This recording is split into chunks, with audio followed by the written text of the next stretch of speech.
हाँ, कुछ ऐसा था, मैग्नेटिक फील्ड थी।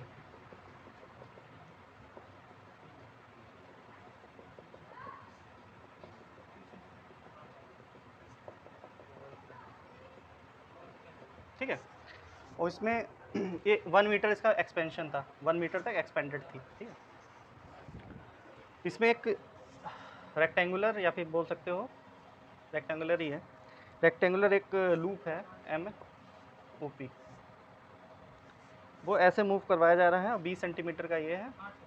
हाँ हाँ, और ये कितने का है सब? अच्छा, टोटल 20 है, सब पूरा मतलब स्क्वायर है। ठीक है, हमें बताना, पहला पार्ट तो हो गया था किस तरफ जैसे ही बाहर आना शुरू होगा इंड्यूस ईएमएफ की डायरेक्शन क्या होगी। हमने बताया था कि अंदर की तरफ मैग्नेटिक फील्ड कम हो रही है तो इंड्यूस करंट की डायरेक्शन कुछ इस तरीके से होगी कि अंदर की तरफ वाली मैग्नेटिक फील्ड बढ़ाना चाहेगा, तो ऐसे क्लॉकवाइज यानी कि एमएनओपी हो जाएगी। सेकेंड पार्ट में बोला गया है कि हमें ग्राफ बताना है मैग्नेटिक फ्लक्स का, टाइम के साथ क्या वेरिएशन हो रहा है, और साथ ही साथ ईएमएफ इंड्यूस जो हुआ है वो टाइम के साथ कैसे वेरी करेगा। ठीक है, देखिए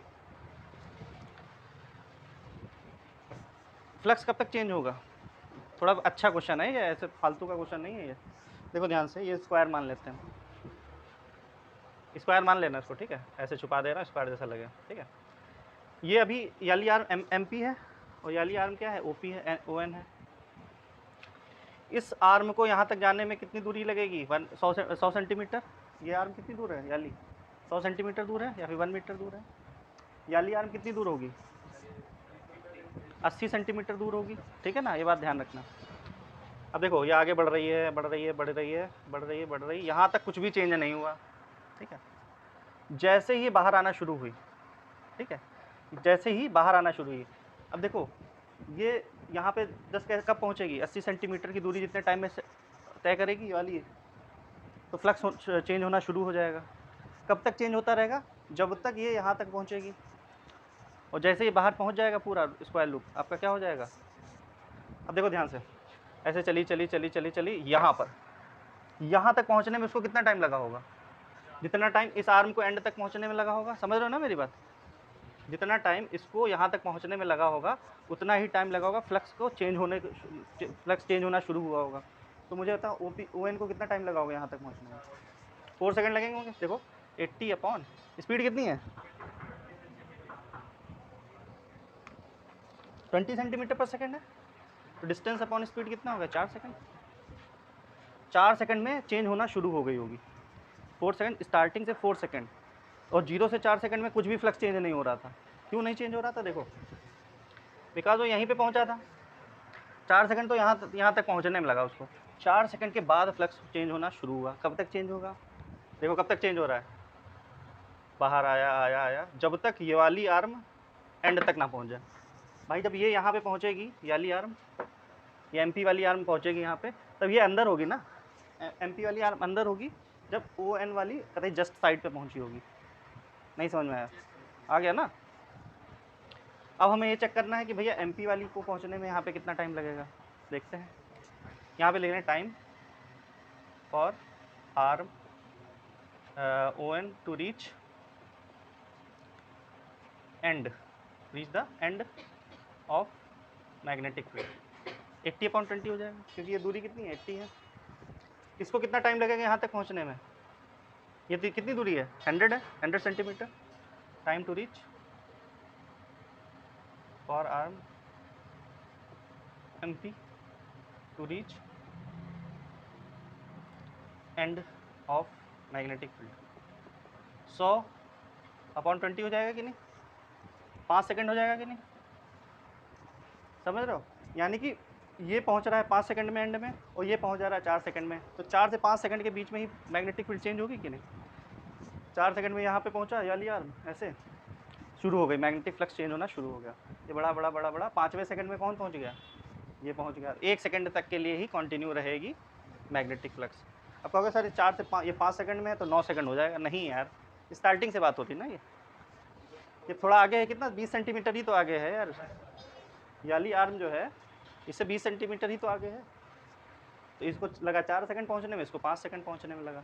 गैप कितना है, 1 सेकंड तक ही आपका फ्लक्स चेंज हो रहा होगा। जब तक फ्लक्स चेंज होता है तभी तक ईएमएफ इंड्यूस होता है। समझ में आ गई बात? हमें ग्राफ बनाना है फ्लक्स और टाइम के बीच में। हाँ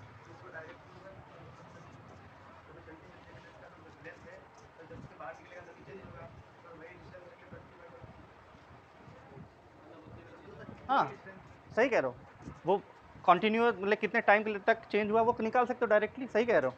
लेकिन हमें ये बताना है, ग्राफ प्लॉट करना है ना। ये फ्लक्स चेंज शुरू कहाँ से होना शुरू हुआ, 4 सेकंड से, 0 से चौथे सेकंड पर चेंज होना शुरू हुआ और 5वें सेकंड तक कंटिन्यू रहा। 5वें सेकंड के बाद पूरा का पूरा लूप बाहर आ गया तो चेंज होना बंद हो जाएगा। बात समझ में आई? तुम बात सही की, हमसे ये नहीं पूछा है कि उसने कितने टाइम तक फ्लक्स रहेगा, चेंज होगा।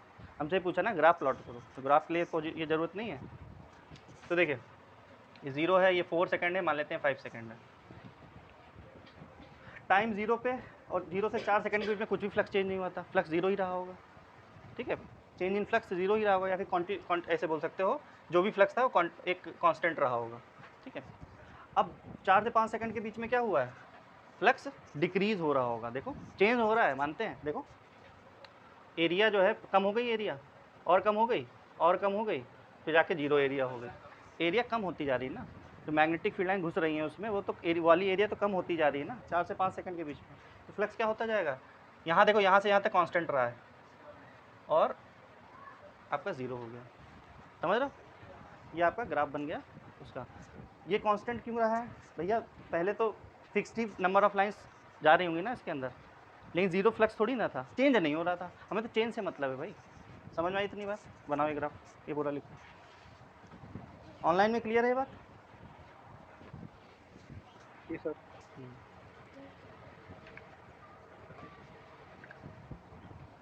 अरे ये फ्लक्स कांस्टेंट है क्यों है, ये समझ में आया कि नहीं यार? फ्लक्स 0 नहीं है।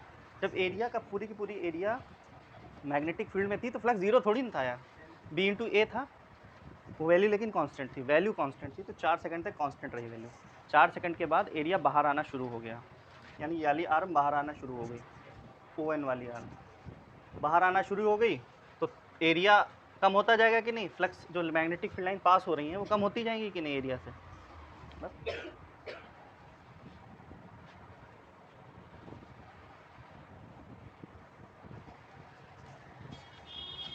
बना लो ये ग्राफ।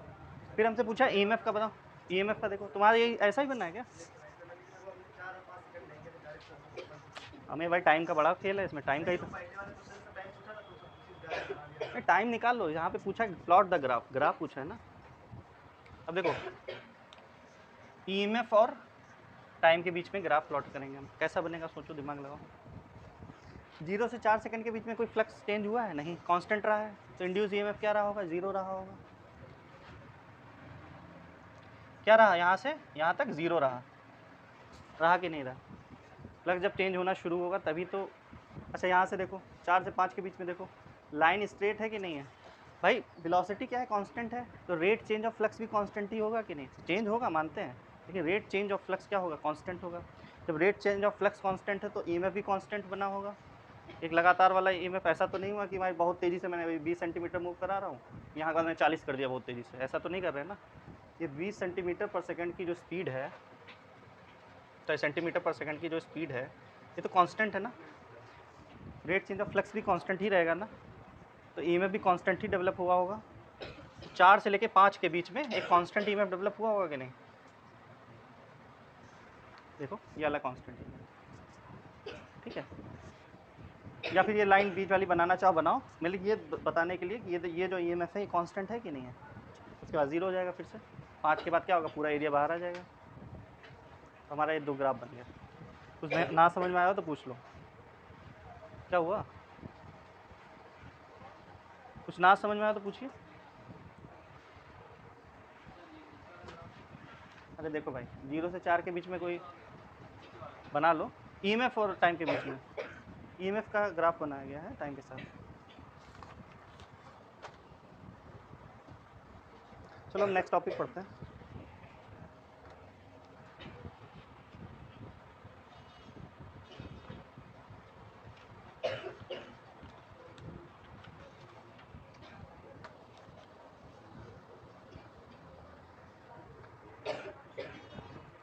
क्या वो तबीयत नहीं सही है?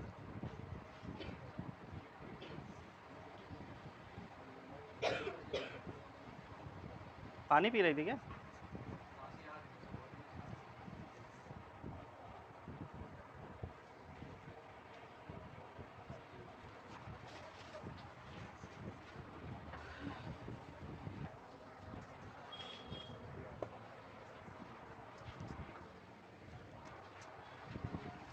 कुछ भी डाउट हो छोटा मोटा पूछ सकते हो यार, गलत मत करके आना ये।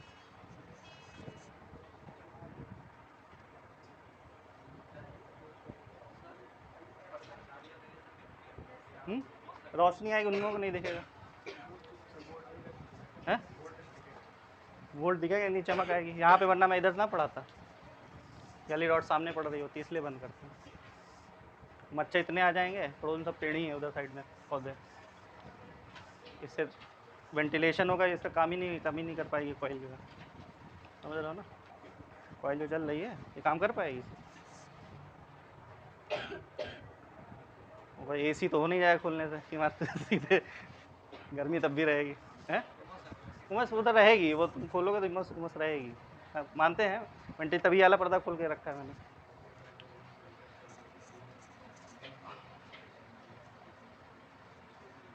चलिए अब नेक्स्ट टॉपिक डालिए, theory of alternating generator. Theory of alternating current generator. तो अल्टरनेटिंग करंट जनरेटर होता है, उसका पूछा नहीं जाता है, उसका कंस्ट्रक्शन वगैरह नहीं पूछा जाएगा 12th क्लास में, क्योंकि 10th क्लास में ऑलरेडी पढ़ चुके हैं वो चीज़ें। वो उसमें जो इंड्यूस्ड ईएमएफ होता है, मतलब अल्टरनेटिंग करंट कैसे डेवलप हो जाता है, मतलब कि फ्लक्चुएटिंग करंट जो होता है वो क्यों कैसे डेवलप हो जाता है वो देखेंगे। तो अल्टरनेटिंग जो करंट जनरेटर होता है उसमें क्या होता है, मैग्नेटिक क्या कहते हैं आपके, मैग्नेट्स होते हैं, परमानेंट मैग्नेट्स, वो बीच में क्या होती है, कॉइल को रोटेट करवाया जाता है। कॉइल जब रोटेट करती है तो उसका जो एरिया वेक्टर है या फिर एक्सिस है, भाई एरिया वेक्टर क्या होता है, जो सेंटर से जा रहा होता है, और एक्सिस भी उसका सेंटर से जा रहा होता है। तो उसका जो एरिया वेक्टर है वो मैग्नेटिक फील्ड से हमेशा एंगल चेंज करता रहता है कि नहीं? देखो ध्यान से, मैं बना नहीं रहा हूँ डायग्राम, बस एज ए उसको। तो एंगल जब चेंज करता है तो फ्लक्स चेंज होता रहता है कि नहीं? क्योंकि एंगल पे भी तो डिपेंड करता है। जो फ्लक्स होता है किस पे डिपेंड करता है? बी ए कॉस थीटा होता है ना फॉर्मूला, पाई का फॉर्मूला क्या होता है? B A cos theta. ना बी चेंज हो रहा है ना ए चेंज हो रहा है, चेंज क्या हो रहा है? थीटा चेंज हो रहा है। समझ रहे हो ना मेरी बात? थीटा क्या होता है इसमें? थीटा क्या होता है बताओ? नहीं करेगा कुछ।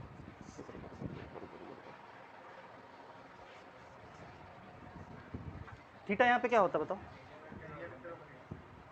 एरिया वेक्टर और मैग्नेटिक फील्ड के बीच में एंगल होता है कि नहीं होता है? जैसे फॉर एग्जांपल, जैसे मैं एक मैग्नेट बना लूँ, दो परमानेंट मैग्नेट्स नॉर्थ और साउथ, मैग्नेटिक फील्ड की डायरेक्शन क्या होगी? इस तरफ होगी। इसके बीच में एक कॉइल रख दूँ मैं कुछ ऐसे, ठीक, इसको लगातार रोटेट कराऊँ। एक्सिस ऑफ रोटेशन क्या है? ये है, मान लेते हैं ऐसे क्लॉकवाइज एंटी क्लॉकवाइज हमने रोटेट करवा। समझ रहे हो कैसे? एक ऐसे समझो, फ़ोन मेरा, एक फ़ोन देना, कोई फ़ोन दो कोई। ये मैग्नेटिक फील्ड में ऐसे देखो, एक एक्सिस ऑफ रोटेशन होता है, सुनो मेरी बात ध्यान से सुनो, एक एक्सिस ऑफ रोटेशन होता है, एक एक्सिस टू द लूप होता है, दोनों फ़र्क है। एक्सिस ऑफ रोटेशन जिसके अबाउट ये रोटेट कर रहा है, ये मैग्नेटिक फील्ड में हम लगातार रोटेट करवाना है। तो एक मुझे बात बताओ, इसका जो थीटा है, सॉरी इसका जो एरिया वेक्टर है, इस लूप का एरिया वेक्टर जो कि परपेंडिकुलर होगा इससे, मैग्नेटिक फील्ड से लगातार एंगल चेंज कर रहा होगा कि नहीं? देखो, इसे एक परपेंडिकुलर लाइन जो है वो लगातार एंगल चेंज कर रही होगी नहीं? ये मान लेते हैं आपका एक्सिस ऑफ द लूप है, ऐसे घुमा रहा हूँ मैं, मैग्नेटिक फील्ड ऐसे जा रही है, तो लगातार चेंज हो रहा है कि नहीं हो रहा है? तो बेसिकली थीटा क्या होता है? यही एरिया वेक्टर और लूप के जो परपेंडिकुलर जो है एक्सिस या फिर एरिया वेक्टर, उसका और मैग्नेटिक फील्ड के बीच का एंगल है। इस वक्त बताओ थीटा कितना है? 90 डिग्री है। थोड़ा और घुमाऊंगा, ऐसे घुमा रहा हूँ ना मैं, लगातार चेंज होता जाएगा।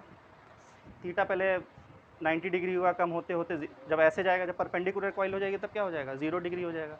फिर नीचे की तरफ जाने लगेगा तब क्या हो जाएगा? फिर 90 हो जाएगा। फिर लाइक वो 0 से 90, 90 से 180, 180 से फिर 270, फिर 360, ऐसे चेंज होता रहेगा ना। ये बात क्लियर है कि नहीं? यहाँ पे देखो 90 डिग्री, ये देखो मैग्नेटिक फील्ड वो है, ऐसे हुआ 0 डिग्री, पीछे गया 180 डिग्री, इधर गया तो क्या हो गया 270 डिग्री, फिर वापस आ गया तो क्या हो गया 360 डिग्री। यही होता रहेगा कि नहीं? तो जो थीटा है वो वेरी करेगा 0 डिग्री से 360 डिग्री।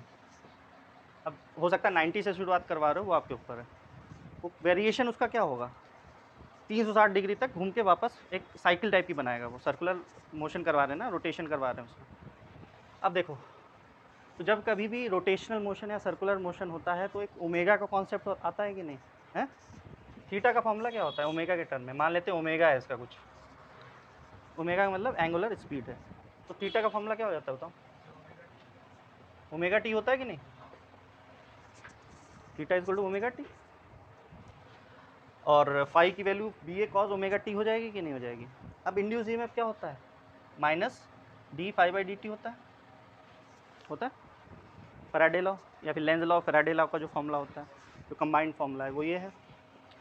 अब यानी कि हमें इसको डिफरेंशिएट करना है, क्या बेसिकली क्या करना है? डिफरेंशिएट, जिससे कि हमें पता चल सके ई कैसे बनेगा, ई जो है वो बनेगा कैसे। तो क्या हो जाएगा d by D t B A cos omega t, ऐसे लिख सकते हैं। माइनस को इधर ही रखो, बी और ए क्या है? कांस्टेंट क्वांटिटीज है, बाहर ले लेंगे हम। D by D T cause omega t हो जाएगा कि नहीं? Minus B A cos omega T का डिफरेंशिएशन माइनस साइन होता है, ठीक है, माइनस साइन ओमेगा टी होता है। बस यहीं तक रुक जाओगे क्या? फिर अंदर जाएगा वो ओमेगा टी को देखेगा, बचेगा क्या यहाँ से? ओमेगा बचेगा केवल। ऐसा आप लोग 11th में भी कर चुके हो, जो SHM पढ़ी थी वहाँ पे भी ऐसा ही कुछ करते थे हम लोग। तो क्या हो जाएगा माइनस माइनस प्लस बी ए ओमेगा साइन ओमेगा टी, ये आपका EMF का जनरल फॉर्मूला आ गया कि नहीं आ गया? Be constant quantity, a constant quantity, omega constant quantity, T change हो रहा है, अरे ओमेगा टी थीटा फिर हो गया कि नहीं? और थीटा लगातार चेंज हो रहा है।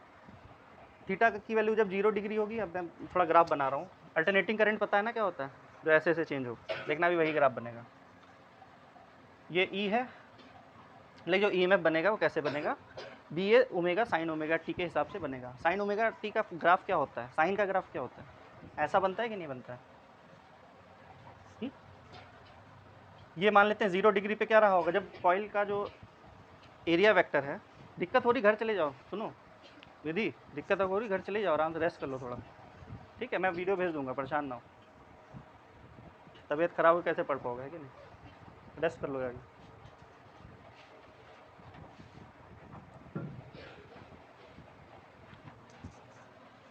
एकदम से क्या हो गया इसको? हाँ, ये ई है और टी का बीच में ग्राफ है, ठीक है। जब 0 डिग्री रहा होगा, यानी कि जो थीटा है वो 0 डिग्री होगा, तो EMF की वैल्यू 0 रही होगी कि नहीं? फिर जब 90 डिग्री पे रहा होगा, ये क्या है 90 डिग्री पे रहा होगा, तब क्या होगा EMF जो है मैक्सिमम होगा, ठीक है। फिर 180 डिग्री पे जब रहा होगा, कॉइल ऐसी घूमी होगी कि एंगल कितना बन रहा होगा 180 डिग्री। एंगल किसके बीच में? एरिया वेक्टर और मैग्नेटिक फील्ड में। जब 180 डिग्री बन रहा होगा तो क्या हो गया? फिर 0 हो गया, साइन 180 0।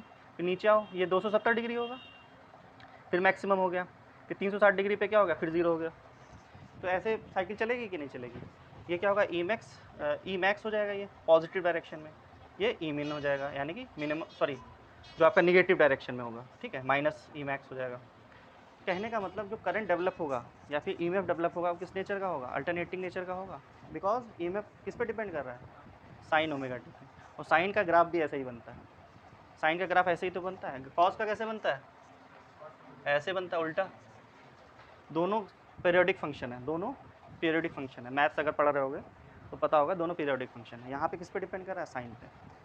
तो बेसिकली ये इक्वेशन याद रखनी है आपको, इसका बहुत यूज़ है, इससे न्यूमेरिकल पूछ लिए जाते हैं। बाकी कुछ नहीं, अल्टरनेटिंग करंट क्या होता है, स्लिप रिंग वगैरह वो कुछ नहीं पढ़ना है, बस आपको थ्योरी क्या बीच में पीछे इन्वॉल्व है वो ये इन्वॉल्व है, ठीक है। कुछ भी नहीं किया यार, फ्लक्स का फॉर्मूला तुम्हें ऑलरेडी पता था, थीटा की जगह ओमेगा टी कर दिया। क्यों कर दिया? बिकॉज घूम रही है चीज़, तो घूम रही है चीज़ तो कहीं ना कहीं ओमेगा आएगा ही आएगा। Theta equal to omega t होता है। ई का फॉर्मूला हमने फराडे वाला किया है, अभी तक हमने फराडे के अलावा कुछ और यूज़ किया है? BLV भी फराडे लॉ से ही लाए थे, कहीं और से ले आए थे? एक कॉन्सेप्ट लॉरेंट्ज फोर्स वाला यूज़ किया था BLV लाने के लिए, और उसके अलावा कोई फॉर्मूला ही नहीं यूज़ होगा, यही फॉर्मूला आपको याद रखना है, इसी से बाकी सब फॉर्मूले डिराइव हो जाते हैं, ठीक है। इसको ऐसा करो। अच्छा, n नंबर ऑफ टर्न्स हो कॉइल में तब क्या होगा, n टाइम्स बढ़ जाएगा ये EMF, NBA omega sine omega t, required formula for EMF when n number of turns are there. Note करो पूरा, कुछ डाउट हो तो पूछ लो। नहीं, थ्योरी क्या लिखना है इसमें, इस पर न्यूमेरिकल पूछा जाएगा तुमसे अगर। हाँ, सब बना लो।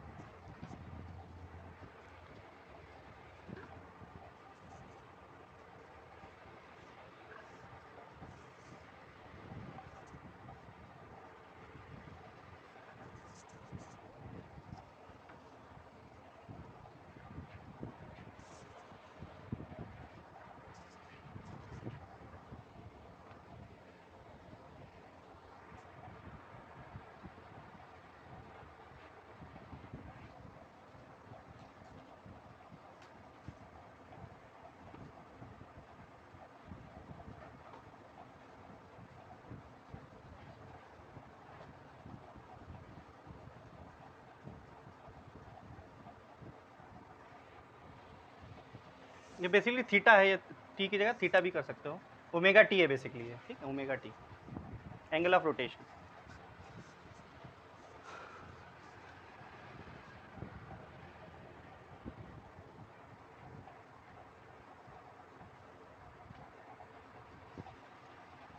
तो टी के हिसाब से बात करोगे तो फिर टाइम पीरियड वाला कॉन्सेप्ट आ जाएगा, 0T/4 T/2 3T/2, और बता चुका हूँ ना ये सब चीज़ें, SHM में बताया था अभी।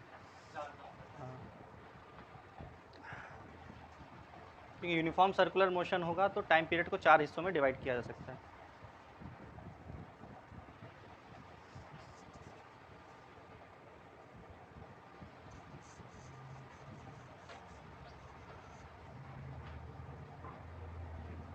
तो एक न्यूमेरिकल करते हैं, फिर ऑनलाइन में समझ में आया कि नहीं ये वाला टॉपिक।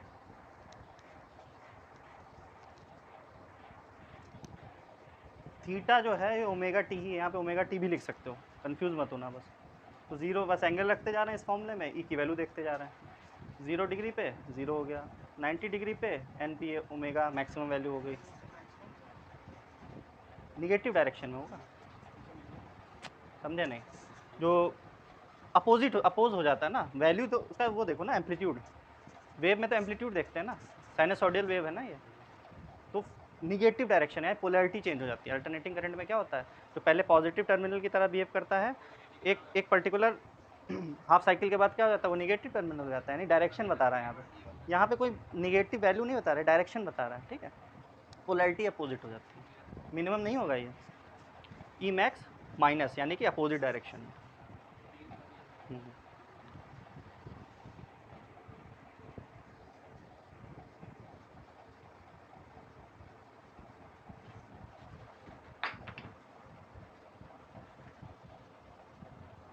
मनीष ये उठा दे,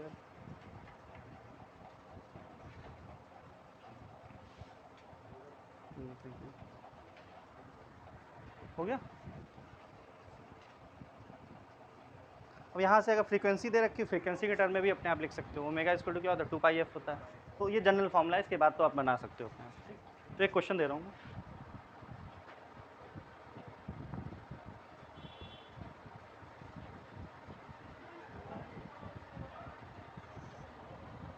देखिए सर्कुलर कॉइल, न्यूमेरिकल लिखो, सर्कुलर कॉइल, ये अपने आप करोगे अभी, circular coil of area 300 centimetre square, of area 300 centimetre square,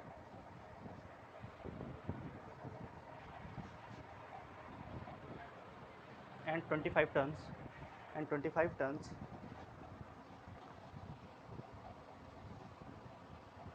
rotates about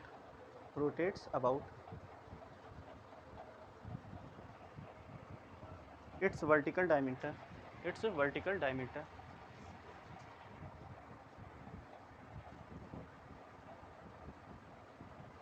with an angular speed of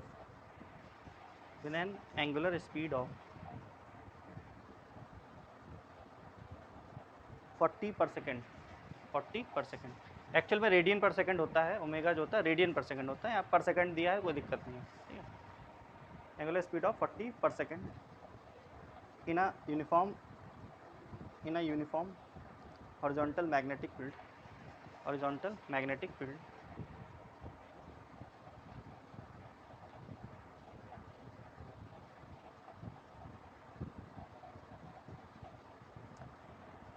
of magnitude 0.05 Tesla,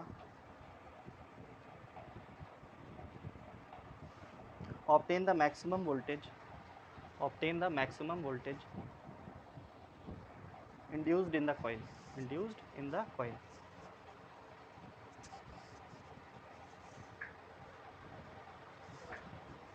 करो, लग जाओ करने, आप लोग भी करो भाई ऑनलाइन में।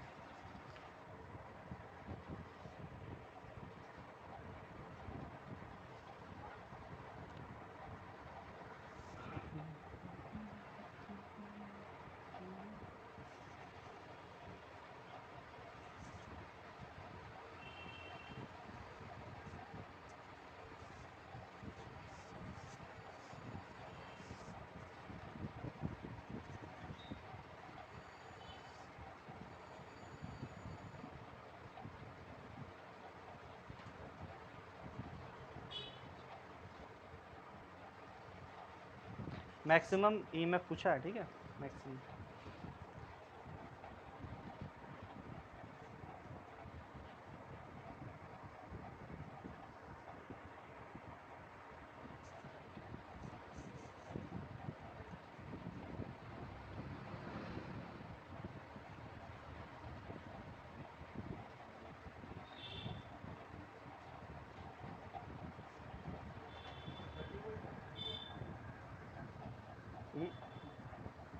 मैक्सिमम में क्या हो जाएगा भाई, साइन थीटा 1 हो जाएगा, वाली वैल्यू 1 हो जाएगी, N B A, very good, 1.5 volt, 1.5 volt,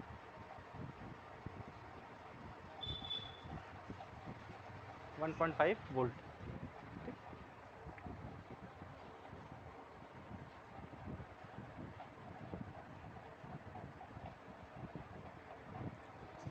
online में हुआ भाई सबका? देखो कैसे करेंगे,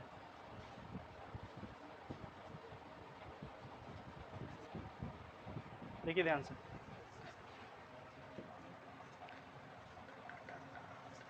देखो क्या वाला फॉर्मूला है, हमसे पूछा है कि कुछ डेटा दे रखा है, उसके हमें बेसिस पे बताना है कि मैक्सिमम ईएमएफ इंड्यूस कितना हुआ होगा सर्कुलर कॉइल में। कॉइल का नेचर तो कुछ भी हो सकता है ना, रेक्टेंगुलर, स्क्वायर, सर्कुलर, कुछ भी हो सकती है कॉइल। तो ई इज इक्वल टू क्या होगा, एन बी ए ओमेगा, साइन ओमेगा टी तो 0 होगा, लेकिन 1 हो जाएगा, ये वैल्यू 0 होगी तभी तो मैक्सिमम, सॉरी 1 होगी, 90 डिग्री होगी, नहीं टोटल इसकी वैल्यू क्या होगी, 1 होगी तभी तो मैक्सिमम होगा। तो 90 डिग्री लेके हमने 1 कर दिया इसको, यानी एन बी ए ओमेगा की वैल्यू निकालो। नंबर ऑफ टर्न्स कितने दे रखे हैं, 25 टर्न्स दे रखे हैं। मैग्नेटिक फील्ड कितनी दे रखी है, 0.05। एरिया दे रखी है, देखो सर्कुलर है, एरिया क्या होगा, पाई आर स्क्वायर होगा। आर की वैल्यू कितनी है, अच्छा एरिया भी दे रखा है, 300 सेंटीमीटर है तो 10 के बाद -4 हो जाएगा। ओमेगा कितना है भाई, 40 है। सॉल्व करने के बाद आया 1.5 वोल्ट, ये आंसर हो गया, सिंपल सा। इस पे और भी अच्छे अच्छे क्वेश्चन बनते हैं, मैं करवाऊंगा, चैप्टर एक बार फिनिश हो जाए और भी करवाने, जैसे पावर, एवरेज पावर निकालने के लिए पूछ देगा, और भी कई चीज़ें पूछी जाती हैं, वो अभी नहीं करवा रहा हूँ, ठीक है। तो उसको हो गया। अब हेडिंग डालिए सेल्फ इंडक्शन, बहुत इंपॉर्टेंट टॉपिक शुरू होने जा रहा है, सेल्फ इंडक्शन।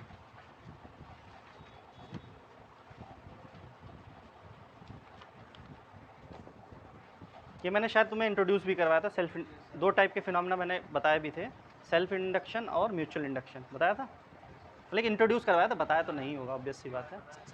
हाँ, तो सेल्फ का मतलब खुद, यानी जिस कॉइल में करंट चेंज हो रहा है उसमें भी इंड्यूस ईएमएफ डेवलप होता है अपोजिट डायरेक्शन में, तो उसको क्या बोलते हैं, सेल्फ इंडक्शन। अगर किसी पर्टिकुलर प्राइमरी कॉइल में करंट चेंज करने की वजह से दूसरी कॉइल में ईएमएफ इंड्यूस हो, उसको किस फिनोमेना को क्या बोलते हैं हम, म्यूचुअल इंडक्शन। नाम से ही पता चल रहा है ना, सेल्फ मतलब खुद पे, यानी कि ऐसा नहीं है कि जिस कॉइल में करंट चेंज किया जा रहा है उस पर कुछ होता ही नहीं, उसमें भी वो डेवलप होता है। सेल्फ इंडक्शन उसको बोलते हैं, जो the induce current developed in the coil where the current is continuously changing. Called this phenomena is called self induction, ठीक है। और उस पर्टिकुलर जो करंट होगा इंड्यूस होगा उसको क्या बोलेंगे, इंड्यूस करंट बोलेंगे, ठीक है। तो लिखो इसकी डिफिनीशन लिखो,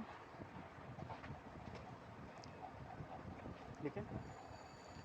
self induction is a phenomena, self induction is a phenomena. अरे ऑनलाइन में कनेक्ट हैं आप लोग? Sir self induction is a phenomena of production of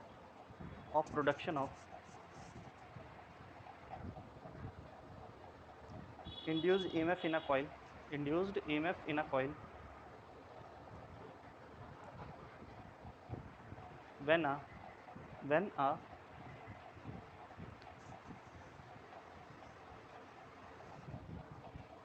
changing current passes through it। इसको समझते हैं थोड़ा ध्यान से, इसको और थोड़ा समझते हैं डिटेल में।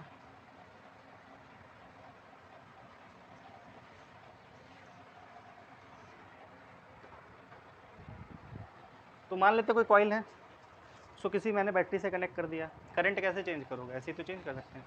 जैसे याद करो जब मैंने तरीके बताए थे, फेराडे के एक्सपेरिमेंट्स बताए थे, तब बताया था ना कि एक की होती है टैपिंग की, उसको उठाओगे तो क्या हो जाएगा, जब उसको क्लोज करेंगे तब क्या होगा, करंट जीरो से मैक्सिमम होने की कोशिश करेगा या इंक्रीज़ करेगा from zero to a steady value. जब उसको ओपन कर दोगे तो क्या हो जाएगा, मैक्सिमम से ज़ीरो होना चाहेगा, ठीक है। अब ऐसा नहीं कि ओपन ही रखना, पहले क्लोज करके ओपन किया जाता है। तो मान लेते हैं कॉइल है, अब एक नया टर्म इंट्रोड्यूस होने वाला है। हमने अभी तक क्या पढ़ा है, कैपेसिटर पढ़ चुके हैं, रेजिस्टेंस पढ़ चुके हैं। अब एक और चीज़ आती है इंडक्टर। कॉइल जो यूज़ करते हैं हम, जो भी रैप्ड कॉइल है, उसका भी कुछ एक वैल्यू होती है, इंडक्शन की वैल्यू, जो सेल्फ इंडक्शन पढ़ रहे हैं ना हम लोग। देखते हो गया स्विच में जब भी कोई प्लग होता है, मैं स्विच ऑफ करते हैं तो स्पार्किंग होती है, वो क्यों होती है, इसी वजह से तो होती है, सेल्फ इंडक्शन की वजह से। कि ऑलरेडी तुमने बंद करना चाहे प्लग, तो वो क्या होता है, एक अपोजिंग ईएमएफ डेवलप हो जाता है, अपोजिंग करंट डेवलप हो जाता है जो स्पार्क करता है, ठीक है। तो एक्चुअल में सेल्फ इंडक्शन की वजह से ही होता है। मान लेते हैं एक बैटरी मैंने कनेक्ट करी, एक टैपिंग की है या फिर सर्किट है कोई, सॉरी की है कोई, इसको मैं क्या कर रहा हूँ, क्लोज करना चाह रहा हूँ, क्या करना चाह रहा हूँ, क्लोजिंग सर्किट। तो क्या होगा, करंट इंक्रीज़ करना चाहेगा, कहाँ से, जैसे इसमें आप इसको टच करवाएंगे करंट ग्रो करना चाहेगा, ग्रो बहुत जल्दी कर जाता है, ऐसा नहीं कि बहुत बहुत टाइम लगे, 1 घंटा लग रहा है, तुरंत माइक्रो सेकंड में।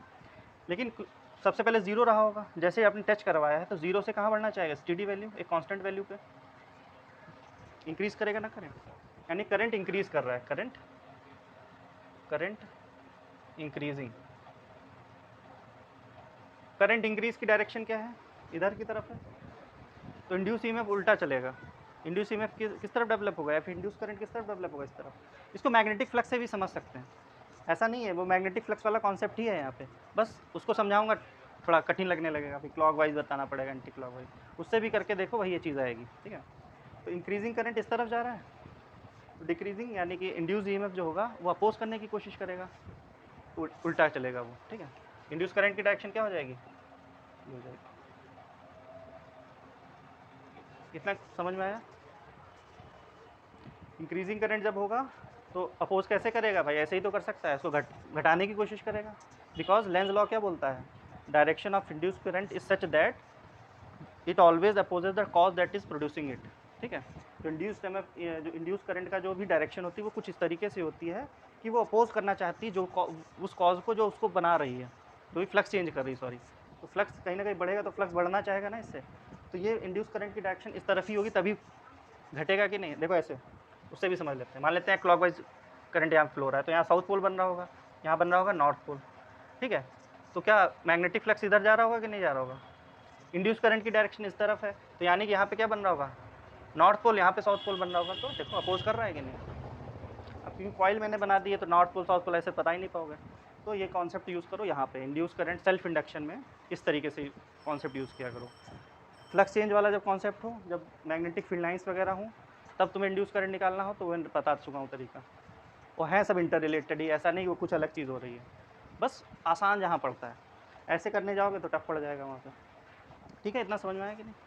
Increasing current, induce current oppose करने की कोशिश कर रहा है। ठीक, अपोजिट कर दो इसका। दूसरा मैं सर्किट बना रहा हूँ, यहाँ पे बना दे रहा हूँ।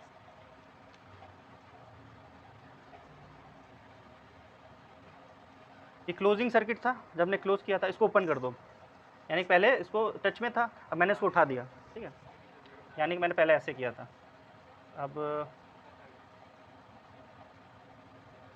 अब मैंने इसको उठा दिया, यानी ओपनिंग सर्किट है। ये ओपनिंग स्विच भी बोल सकते हो, स्विच बोल दो ज़्यादा सही, स्विच।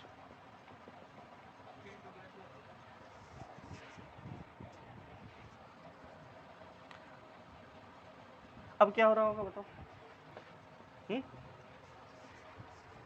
अब करंट स्टीडी वैल्यू से, पहले तो करंट अच्छा खासा फ्लो हो रहा था ना, अब क्या होगा, स्टीडी करंट से, लाइक स्टीडी वैल्यू से जीरो की तरफ आना चाहेगा, डिक्रीज करेगा ना करंट। तो डिक्रीजिंग करंट हो रहा होगा कि नहीं? Decreasing current. तो ये क्या करेगा, कॉइल में इंड्यूस करंट क्या करना चाहेगा, बढ़ाना चाहेगा करंट। डिक्रीज की डायरेक्शन इधर होगी, करंट तो ऐसे ही फ्लो हो रहा है, वो उस पर मत जाओ, लेकिन डिक्रीज को बढ़ाएगा कैसे, सर्किट में करंट कैसे बढ़ाएगा इंड्यूस करंट, इधर साइड में फ्लो होकर। तो जब कभी करंट डिक्रीज हो रहा होगा, यानी कि स्टीडी वैल्यू से जीरो पे जा रहा होगा, तो सर्किट में करंट बढ़ाने की कोशिश करेगा इंड्यूस करंट, तो इधर ही तो करंट फ्लो होगा, तो इंड्यूस करंट की डायरेक्शन क्या हो जाएगी, ये हो जाएगी। समझ गए? तो जो भी कॉज होती है उसको अपोज करता है वो इंड्यूस करंट। बना लो ये दोनों सर्किट।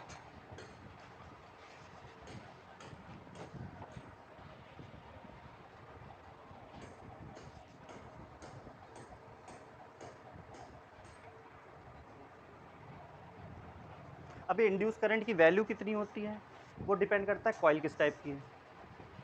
वो किस पे डिपेंड करेगा, कॉइल का नेचर क्या है, उसका एक टर्म आएगा भी, कोफिशिएंट ऑफ सेल्फ इंडक्शन कितना है, उस पर डिपेंड करेगा। ऐसा नहीं होता कि बिल्कुल करंट, ये जो करंट है उसी के बराबर इंड्यूस करंट फ्लो हो रहा है, ऐसा होगा तो जीरो करंट हो जाएगा। समझ रहे हो ना? कुछ वैल्यू होगी, कम होगी, इतना नहीं कि वो डिपेंड करेगा कॉइल का नेचर कैसा है, उसका इंडक्टेंस कैसा है।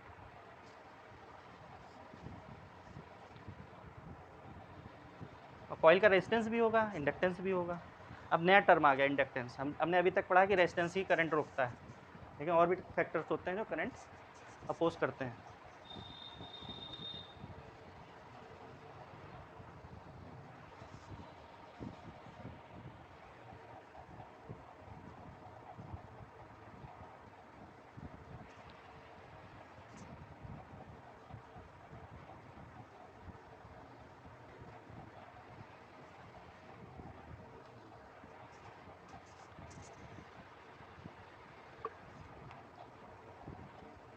ये डिक्रीजिंग करंट जो लिखा है मैंने, अब कहोगे सर डिक्रीजिंग तो उल्टा कर दो ना डायरेक्शन, नहीं, बैटरी का करंट तो भाई पॉजिटिव से निगेटिव की तरफ जाएगा, वैल्यू कम हो रही है, समझ रहे हो?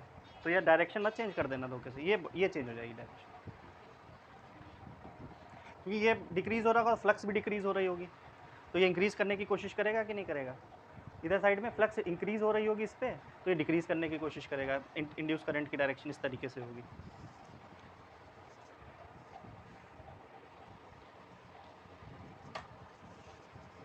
कुछ डाउट हो तो पूछो, ऑनलाइन में कुछ डाउट है पूछे, कुछ भी डाउट नहीं है। अच्छा, इस कॉन्सेप्ट को मैं फिर बोल रहा हूँ, उससे भी समझा जा सकता है। फ्लक्स वाला जो बताया था ना, यहाँ पे बनेगा नॉर्थ पोल, यहाँ पे साउथ पोल, वो पड़ोस वाली कॉइल में क्या बनेगा, लेकिन हम सेल्फ इंडक्शन की बात कर रहे हैं ना, तो ये तरीका ज़्यादा सही है। पड़ोस में म्यूचुअल इंडक्शन वाली बात करते हैं तो उस मेथड से फॉलो कर लेते हैं तो ज़्यादा सही रहता, क्योंकि मैंने एक क्वेश्चन करवाया है ना, इसमें करंट डिक्रीज़ हो रहा था, यहाँ पे करंट की डायरेक्शन बतानी थी, तो दूसरी कॉइल थी ना, यहाँ तो एक ही कॉइल है, फ़र्क समझो चीज़ों का। तो जहाँ जो सरल तरीका है वो फॉलो करो। जहाँ सिंगल एक तुम्हें स्टेट कंडक्टर दे रखा है, वहाँ कौन सा तरीका लगाओ, राइट हैंड रूल लगा दो। जहाँ क्लोज लूप हो, बाहर की तरफ आ रहा हो, फ्लक्स डिक्रीज़ या इंक्रीज़ हो रहा हो, तो आप मैग्नेटिक मूवमेंट वाला लगा दो तरीका। और मैग्नेट में जब मूवमेंट करवाया जा रहा हो, तीन ही तरीके तो हैं यार, मैग्नेट अगर मूव करवाया जा रहा हो तो कौन सा तरीका करो, नॉर्थ पोल साउथ पोल वाला, ठीक है। तो जहाँ जो अप्रोप्रिएट हो मेथड वो फॉलो करो, समझ रहे हो? अच्छा, इतना समझ में आया? अब देखिए ध्यान से, इससे मैं कुछ इक्वेशंस बनाने जा रहा हूँ, ध्यान से देखना। करंट अगर इससे निकलेगा, जो भी करंट है आई, तो जो भी फ्लक्स डेवलप हुआ होगा वो किसके प्रोपोर्शनल होगा? करंट के ही तो प्रोपोर्शनल होगा। अरे यार, बैटरी से जो करंट निकला होगा तो वो फ्लक्स बढ़ाने की कोशिश करेगा पहले केस में, यानी फ्लक्स की वैल्यू जो है कहीं ना कहीं करंट पे डिपेंड करेगी। क्यों करेगी? क्यों करेगी बताओ? क्योंकि आई ही जो मैग्नेटिक फील्ड होती है किसके प्रोपोर्शनल होती है? करंट के। जितना ज़्यादा करंट आप फ्लो करवाएंगे उतनी मैग्नेटिक फील्ड डेवलप होती है कि नहीं होती है? तो सीधी सीधी बात है, मैग्नेटिक फील्ड बढ़ेगी तो फ्लक्स भी बढ़ेगा, और करंट अगर डिक्रीज़ होगा तो मैग्नेटिक फील्ड कम होगी, और करंट जो आपका फ्लक्स भी होगा वो डिक्रीज़ होगा, इस कॉइल से जो लिंक्ड है। ठीक है, तो कह सकता हूँ मैं, फ्लक्स जो होता है वो किसके प्रोपोर्शनल होता है? Current flowing through the coil के प्रोपोर्शनल होता है, यानी flux passing through the coil proportional to I. Flux जितना ज़्यादा बढ़े, तो करंट जितना ज़्यादा बढ़ेगा कॉइल के थ्रू, देखो इंक्रीजिंग करंट में क्या हो रहा था? फ्लक्स इंक्रीज़ हो रहा था। समझ गया? इतनी बात समझ में? जब प्रोपोर्शनलिटी का साइन हटेगा तो एक कांस्टेंट आ जाएगा, ध्यान से सुनना यहाँ पे, एल, यहाँ पे क्या आ जाएगा? Constant L, L I constant. ये क्या हो गया? प्रोपोर्शनलिटी की जगह एक कांस्टेंट आ गया एल। एल को क्या बोलते हैं? Coefficient of self induction. क्या बोलते हैं? सेल्फ इंडक्शन भी बोल देते हैं केवल केवल, या फिर, समझ गए ना?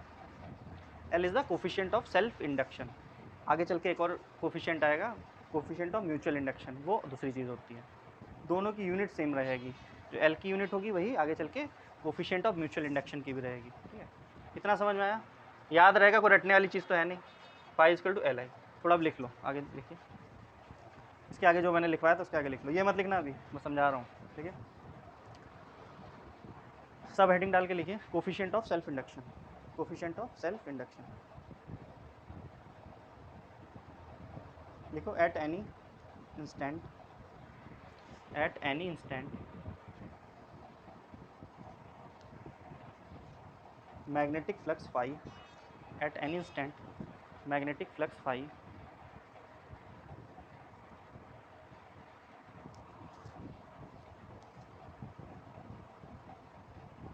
linked with a coil, magnetic flux phi linked with a coil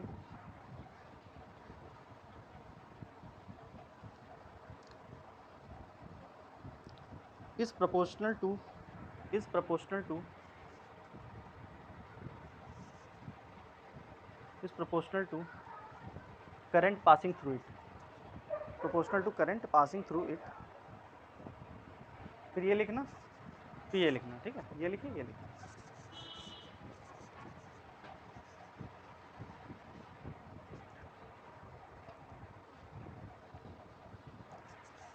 ये एल जो होता है ये क्या है? कांस्टेंट है, हर कॉइल का अलग अलग हो सकता है। ठीक है, इसी पे डिपेंड करेगा कि इंड्यूस ईएमएफ की वैल्यू क्या रहेगी। ठीक है, ठीक है, where L is a constant, where L is a constant for the given coil, where L is the constant for a given coil,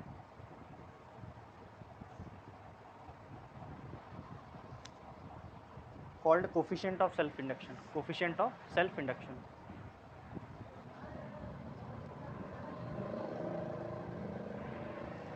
ठीक है, अब ज़रा देखो, इंड्यूस्ड ईएमएफ का फॉर्मूला क्या होता है? इंड्यूस्ड ईएमएफ का, इंड्यूस्ड ईएमएफ अगर हमें पता चल जाए तो हम आप कहते हैं इंड्यूस करंट भी निकाल सकते हैं। इंड्यूस्ड ईएमएफ का फॉर्मूला क्या होता है? एक ही फॉर्मूला होता है, minus d phi by D t, एक ही तो फॉर्मूला है। उसके अलावा तो इसी से जो भी फॉर्मूले बने इसी से तो बने, मेन फॉर्मूला तो यही रहेगा ज़िंदगी भर। ठीक है, माइनस फाई की जगह क्या रख सकता हूँ मैं? एल आई रख सकता हूँ। ठीक है, एल कांस्टेंट क्वांटिटी है, बाहर आ जाएगा, तो minus L D I by D T, E की वैल्यू जो है इंड्यूस ईएमएफ का, ये फॉर्मूला आ गया। एक फॉर्मूला ये याद रखना, एक फॉर्मूला ये याद रखना, ये ज़्यादा यूज़ होगा आगे चलकर।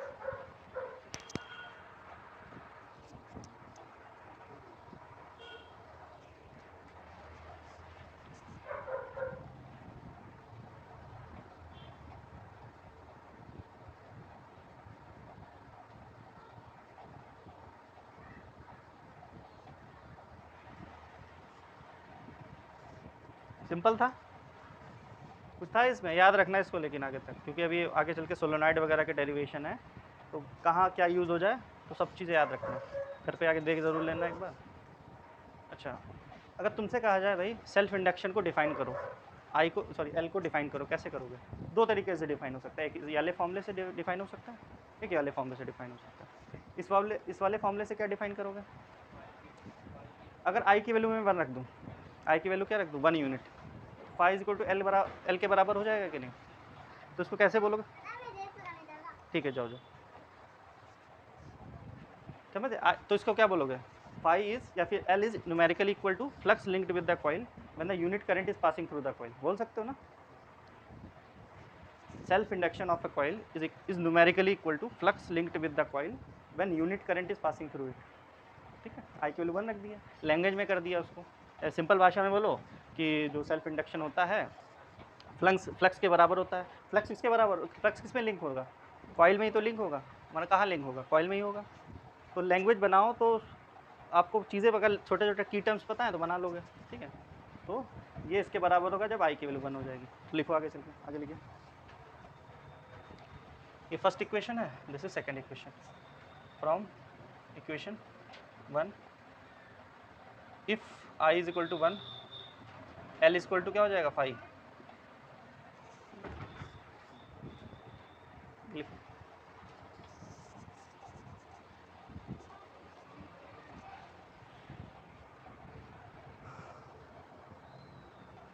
इसमें लिखिए।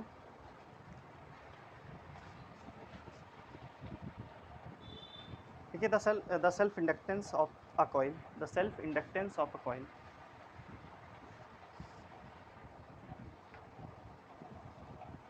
is numerically equal to is numerically equal to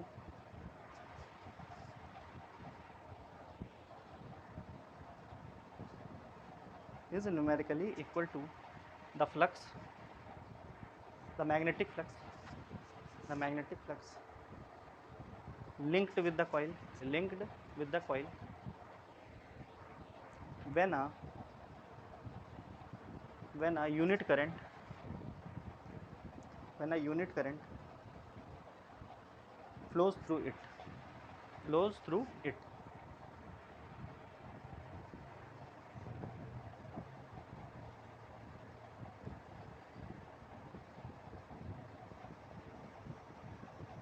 समझ में आ गई बात? इतनी टाइम हो गया क्या? चलो आज के लिए इतने रखते हैं। ऑनलाइन में कुछ डाउट हो तो पूछो भाई।